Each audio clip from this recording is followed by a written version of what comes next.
One of the things that we did with Brightcove 3 when we introduced it was we tried to open it up as a platform so that anyone could build on top of it. And one of the areas that we did that was specifically around how people could take media in our system and integrate that into other kinds of sites and experiences. So that could be in syndication to other websites.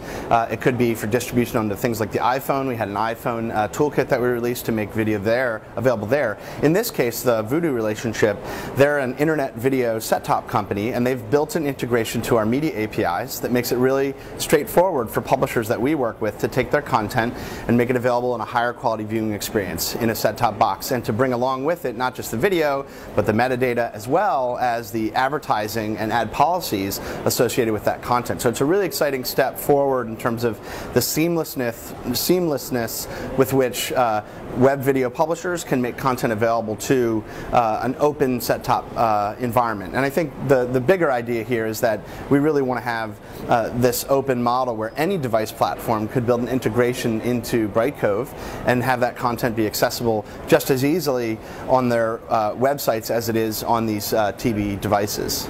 A little over a year ago, I wrote an open letter to the consumer electronics industry, which made an argument for an opening up of standards associated with bringing online video content to television sets. And in that, I outlined some specific things. The first is we need open protocols and open formats, just like the web is a set of open protocols and open formats.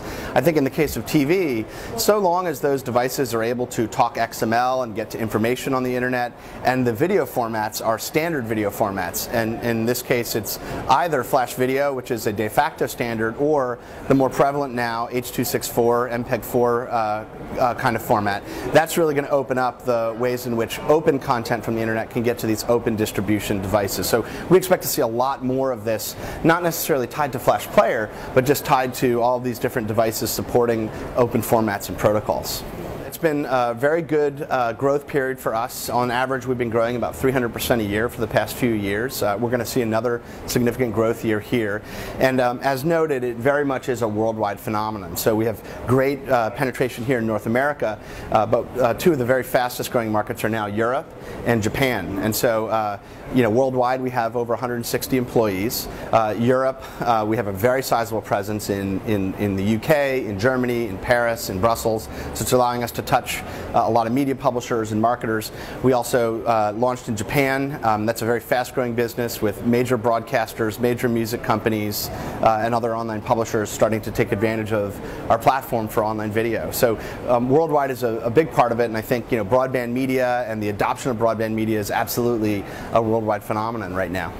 Walking into this year, very uncertain economic environment, so we tried to take a very conservative posture. So yes, we're going to grow pretty well, grow relatively aggressively, I think, compared to most companies, but we're also trying to be conservative and make sure that we're a profitable business, that we have a very healthy and large cash balance sheet, which we do, and that will allow us to do some exciting things. So we absolutely are continuing a pretty aggressive investment posture in our products. So we have a very nice wave of new product that's coming out over the summer and into the fall, and so the product investments are not slowing down.